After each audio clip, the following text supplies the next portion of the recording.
Hello, welcome to the next episode of Hammer and Hype. I'm Tyler, I'm the Hammer. And I'm Will, I'm the Hype. And as always, this episode's brought to you by Platinum Roofing Services. Because you deserve more than just a roof. So the difference for me is you know me, I'm hype. I get hyped up. So depending on what my situations are. Okay. So like depending on what I have to do that day, getting to the gym. So I try to leave by 7 a.m. to go to the gym because I like to be done by like 7:30, 7:45. I want to be done with my workout, my regimen in the morning before I have to get ready to go to work to get set up. I have particular music that I listen to, but it definitely changes. But music is it for me. That's what gets me excited. So going to a sales appointment, or for, as you want to call a sales appointment, we're not salesy, but there is a particular artist that I listen to every time I'm on my way to an appointment that kind of gets me in that I'm here to help, I'm here to bless somebody kind of attitude. And it seems to really help me resonate with the homeowner. Like changes my frequency. Well, who's the artist? Mike Malegis.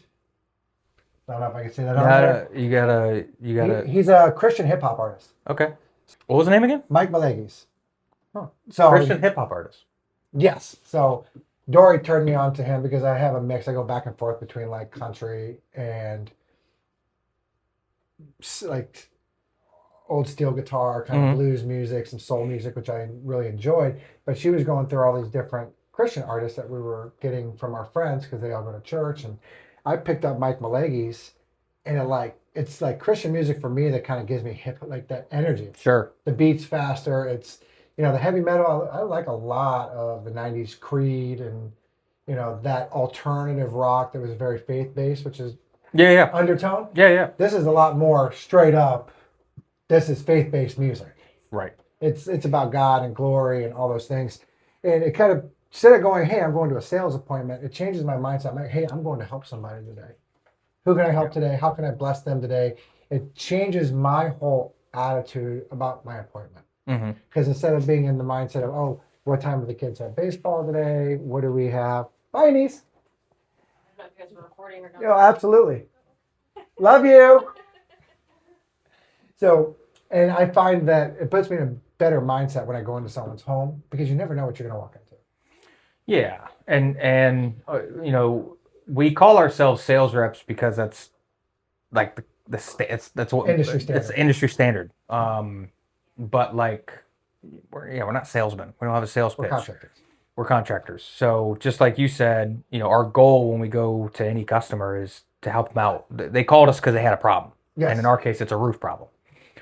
Okay, what do we need to do to fix this? Is it simple. Is it repairable? Is it too old to be repaired? Is it, Is it an insurance issue? Yeah, exactly. Multitude of issues. Yeah, they even call it, like nowadays, like plumbers and HVAC, they kind of call them sales reps now. Even though they're technicians, they're going to fix the problem, but they're kind of sales reps now. But we're all doing the same thing. You called us out for a problem. We're here to fix it. Yeah. So we're essentially like technicians because we do some of the repairs ourselves. If it's something small, simple, straightforward, we just do it ourselves because it's just time management. It's just more efficient. I'm there. We can fix a couple shingles and get on with our day, and they're satisfied and taken care of. Yeah. But most of our appointments, it's usually a larger issue or multiple issues. Yeah. Like our appointment today. Yeah, exactly. Yeah, it was homeowner looking to sell the house. Roof's too old for it to be insured by the new owner. They got to replace it. And their common statement is, well, it's a tile roof, so it's a 50-year roof. Well, tile's 50 years. The underlayment is not. Yeah, exactly. And that's what it's sold on. It's a lifetime roof. You're not wrong. The roof itself, the tile, yeah. I mean, it's concrete. It'll last forever. Underneath, very different story. Yes. And also a lot of things that I have noticed, I haven't done tile roofs, not even close to the amount that you have. You're more of an expert in tile. But I've been on quite a few tile repairs and appointments. And it's funny to me that I'm not a tile expert. And I can instantly look at a roof and go, those aren't the right goosenecks. Those aren't the right venting. That wasn't installed properly. They don't have the hip and ridge framing in there. There's a lot of stuff that's missing. I'm like, I'm not even an expert. So a lot of the builders I've noticed these track home neighborhoods, they don't do a roof the way that we do a roof, and they're definitely not a 50-year roof. No. Well, so basically, when it comes to these new construction, homes that are just kind of being built, 100 in a neighborhood, it's a brand new house. So when somebody's buying the house from the builder, everything's brand new. Nobody questions the roof because it's brand new. Or the pan liners, or the concrete, or the block walls. They don't question. They don't question because they're new. So it's the kitchens and bathrooms is what sells the house. Everything else is new. Yeah, it's a brand new house. New water heater, new AC, new roof, new plumbing, it's all fine. They don't realize that they cut corners on a lot of the things, like in our case, roofing. They'll get the cheaper underlayment, they won't even do proper valley metal or proper flashing. But it's a brand new roof. Who's going to question it? But what's funny to me is that the roof we looked at today was over 20 years old. Yeah. And it was done at a substandard level to today's practices. Yeah. And it has lasted 23 years or so. Yeah. Some standard to today's practices. I would say that roof didn't really scream track home to me like we're used to seeing today. Yeah. I've been to many homes that are 5-10 years old that have tile roofs, and you get on the roof and you're like, man, you guys didn't do any of this right. Yeah. That house we looked at was 27 years old, and everything was done right to standard to that time period. Yes. The underlayment is, it's crap 15-pound felt, but that was pretty standard back then. Those vents, they're super ugly, but that was standard back then. Yeah. Well, I mean, the goosenecks were the wrong type. Goosenecks were the wrong type. Yeah. So we find similarities like that, and you can see around the neighborhood. If you have a tile roof and you start having issues, start driving around your neighborhood and looking at where all the other homeowners have already had repairs, and you'll notice them. You'll drive through that neighborhood, and you'll see a lot of gooseneck repairs because the tiles around the gooseneck are a different color, or they're clean compared to the rest of the tiles. Yeah. So you'll see what all your neighbors are all running into in the same issues in the same timeline. It all starts to show. Mm-hmm. So we go into a neighborhood, and I drive in and I don't notice a whole lot on the way in.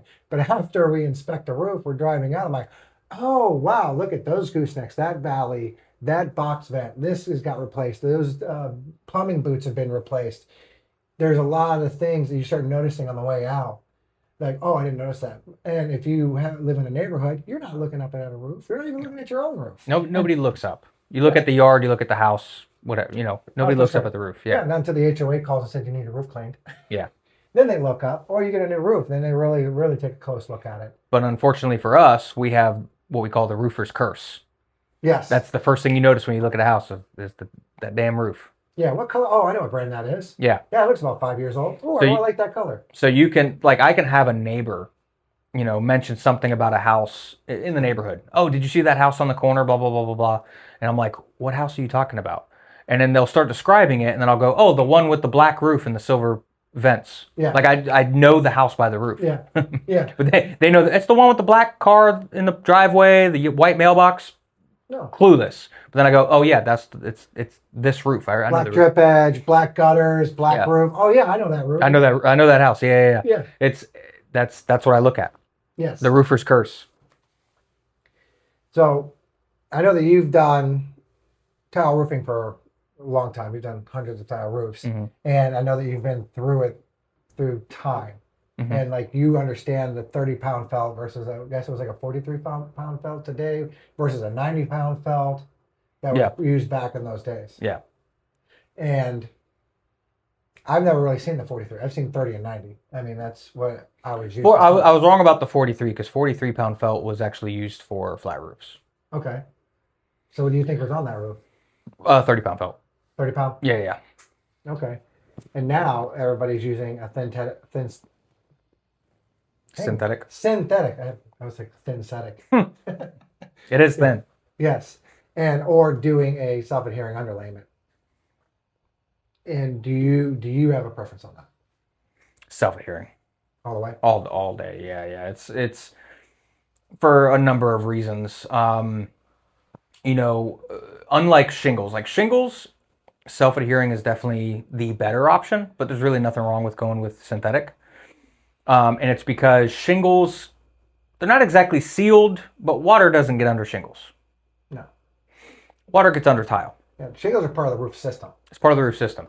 So water gets under tile. That's why if you ever look at a tile roof at the very eve of the roof, or basically the first row of tiles, underneath it, there's holes.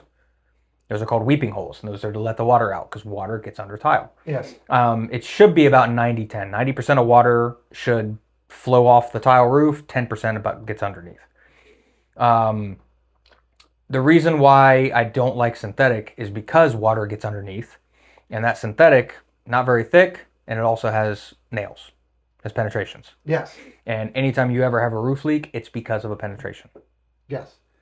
So I also like the peel and stick because it is rubber, self-sealing, and when we put the tiles on, we have to screw them into the roof deck, which means now we got a penetration going through the roof, and water travels under that tile. But that self-adhering, because it's rubber and it self-seals to that screw. Yeah, it reminds me of that tire stop, that green goo that you put in the tire that gives you a few days on the tire. Yep. Before you got to replace it. Yeah. So in Capital, if there's a hole that's created, it kind of just wraps itself around it, which is nice. Pretty much, yeah. Okay. So I don't like synthetic on tile roofs for that reason. Water gets underneath tile. Let's not play around with a bunch of fasteners all over the place. Yeah, battens and fasteners. I mean, you're talking about thousands of holes now that you have to deal with. So, okay, I think that was pretty good. Anything else you want to talk about today at all? Life, baseball, whatever. What you got going? Well, you had a baseball tournament this weekend. Oh, that was exciting. Talk about it. So, we did a PG tournament this weekend up at Boomba, which is a beautiful complex. Mm-hmm. It's probably one of the best places in the state of Florida to play baseball. I really enjoy playing there. And we played at a multitude of levels. We were playing 11U. We had other friends that were in the same tournament, 11U, at like open versus like AA. So there's like different levels to it. And consequently, 12U was there too. 13U, ABA 13U was playing up on the other fields as well. The size and magnitude of these kids today at 11 and 12 years old is crazy. Now, one thing you may not know, in PG baseball, you end up getting 2 age exemptions per team. And if you don't know what an age exemption is because PG goes by graduation year. They don't go by the age. So let's say you have a big 10-year-old and he doesn't do so good in school, or he's homeschooled, they give him an age exemption. Sometimes it's up to 2 years. Okay. So you could have a 10-year-old playing with 8-year-olds. You can have a 13-year-old playing with 11-year-olds because of that exemption. So it was interesting to me to have, because it's so difficult at the 12U age, because that is like pre-puberty. Mm-hmm. So like half the kids have started and half the kids have not. Mm-hmm. So you'll have a kid that's 4'9" and you'll have a kid that's 5'10", 6 foot. Means a lot more in football than it does baseball, but it's still crazy to see. Because you'll have an entire team of 11-year-olds. We had some friends that were playing in the semifinals against one of these national teams, and they had 4 kids on that team that were bigger than me in 11U. And I'm 5'8", 190 pounds. And these kids were taller and bigger than I was. Mm-hmm. Then the the 12U that was playing on the field next to us, they actually had a few players from the Lake Mary World Series winning team that beat Japan a couple of years ago. They had a couple of those kids on that team, so I went over and kind of checked them out. Dude, they had like a Deion Sanders looking kid. I mean, I wouldn't want to fight the kid. He was supposed to be 12 years old. The kid was taller, more muscular than me. It was crazy. So I don't know where these kids are coming from, but I'm sure you have the same thing in softball. I mean, these girls, they start their maturity a lot sooner than boys. Mm-hmm. So there's got to be a huge gap sometimes of some of these girls in 8th grade that are very big for a girl. They're fully grown in 8th grade. Yeah, I would say we don't. You were actually just talking about how like kind of the age structures and stuff work. Softball's so different. Okay. It's so different. First of all, age groups are done by 2 years, not one. So it's 10U, 12U, 14U, and then high school. So you already have a disparity there in gap and size. Yeah, and then also they don't go by grad year or nothing. It's how old you are. It's your birth date. Yeah. But so we do have a little bit of that difference, but I wouldn't say a crazy amount. you'll have a like, my daughter's in 14U, so you'll have a 14U team that is compiled of mostly 14-year-olds, Okay. and they'll dominate most teams because they're just older, wiser, bigger, more powerful, whatever. And you'll see two teams go up against each other. One that's been in 14U for quite some time because they're all 14, and then up against another 14U team that is like just getting into it. So they're just 13. Yes. And you could see the size difference. Or even 12, right? Because like they're turning 13, so they could be 12 years old. It could be. It could be. Yeah. And sometimes you'll see in a like we played in a 14U tournament this weekend, and there were girls that looked like they could have been 10. Yeah. Those late bloomers. They're either late bloomers or they're just playing up. They're just that good that they're just playing up. Yeah. We've seen that.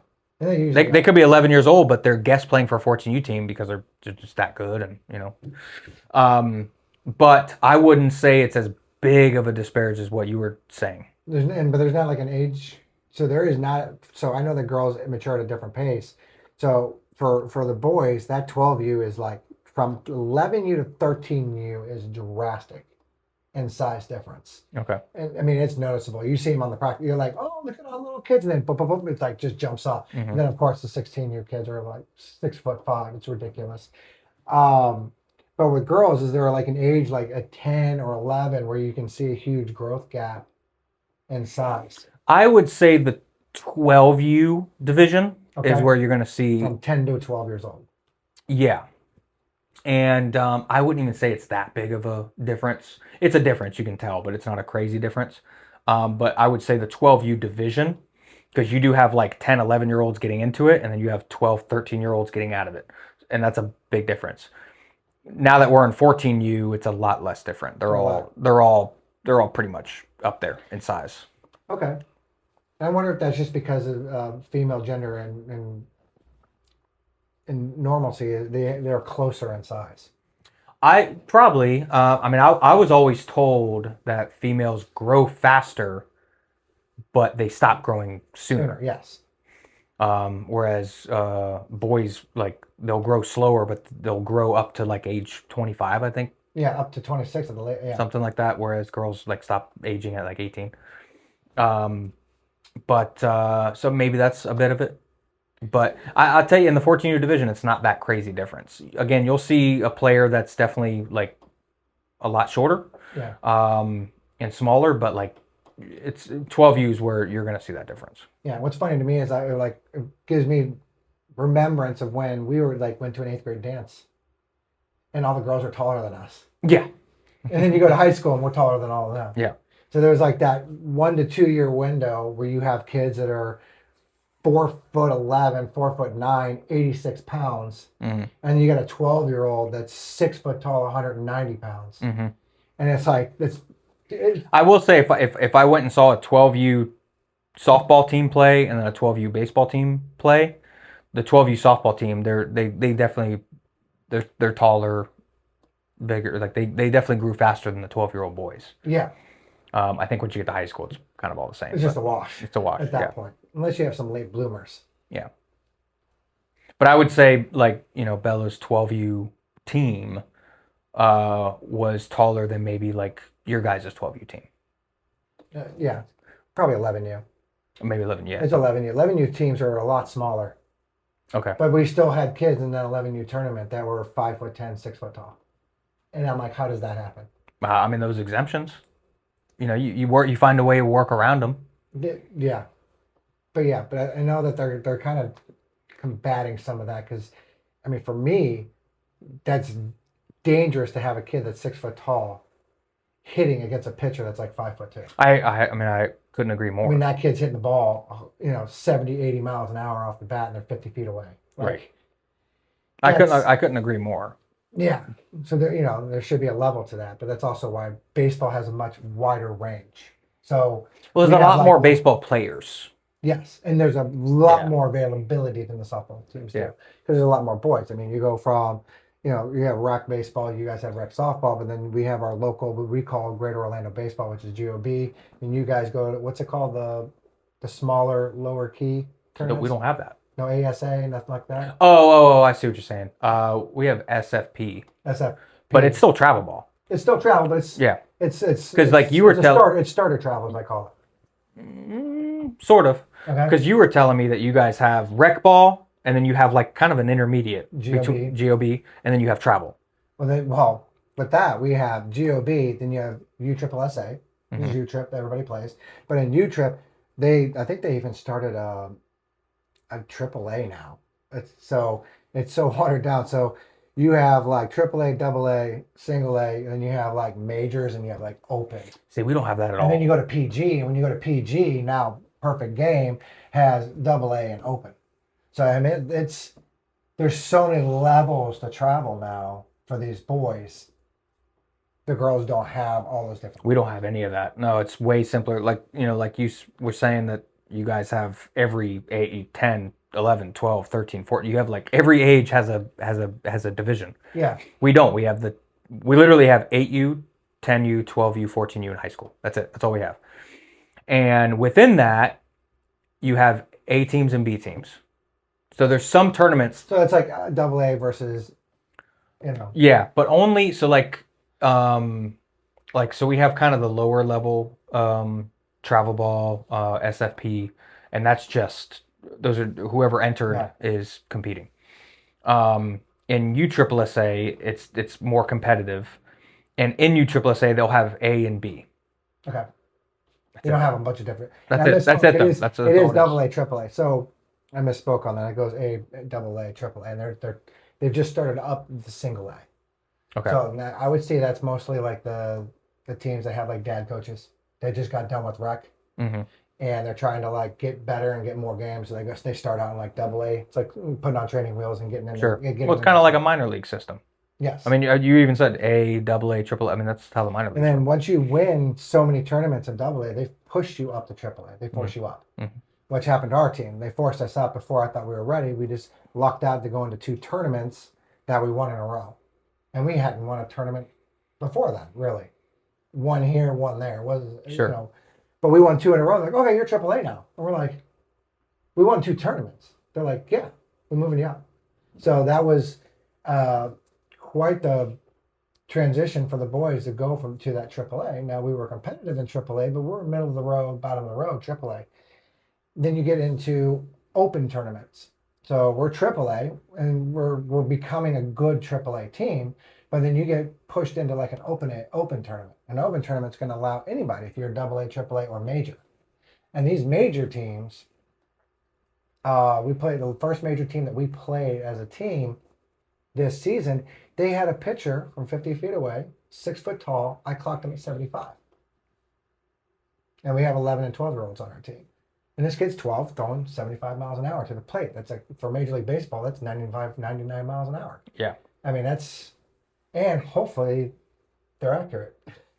So, I mean, he ended up hitting a couple of our players. And that's where you see other 12U teams that do have smaller kids than even we have going up against a monster like that. It's unbalanced, but that's also why they have the AA. Right. And we have seen some kids that they're a little Atuves, I call them, and they battle. They battle at those little guys, man, and they fight hard.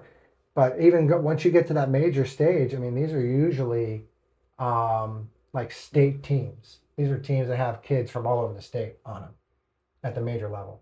So they're drawing all from the Tampa area. They're drawing all from the Orlando area, and they have 12 to 16 kids on that roster, and they're a major team. We're drawing from just our little area, and then trying to have to compete at that level. Then you go to the PG tournaments, and now you're competing against national teams. So some of these teams are comprised of multiple players from different states, just like Pottstown. Have you ever looked up Pottstown? Mm-mm. So I recommend to you, check out Pottstown. It's a team where they fly in on a Thursday when a PG tournament starts on Friday night. So they'll fly in on Thursday from all over the country. Never played together. And these are like nationally ranked players. They put them together. They do a lot of film. It's like a YouTube channel almost, and it's pretty interesting how they pulled it together. They put together like a little super group for the weekend. Yes, like a lot of the players their parents played Major League Baseball. Oh, Oh yeah. Okay. Yeah. So they're 13 years old and they're hitting the ball 400 feet. Mm-hmm. They're hitting cars in the parking lot. Like it's a big show. So it's interesting. But that's the levels that these kids. That's where you find these national teams. These kids are 12 years old, 6'2", throwing 80 miles an hour. Crazy. Like, but it makes for an interesting weekend. But it also gives you some perspective of where you're really at when you get to see these thoroughbreds. Mm-hmm. But as long as you can enjoy the sport, that's all we care about. Right. Exactly. And getting better. I think that's good for today. That's a good way to end. Talked a little bit about roofing, a little bit about ourselves. Yeah. Yeah. So thank you for tuning in to Hammer and Hype. As always, brought to you by Platinum Roofing Services.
This morning, that means God's not done with me.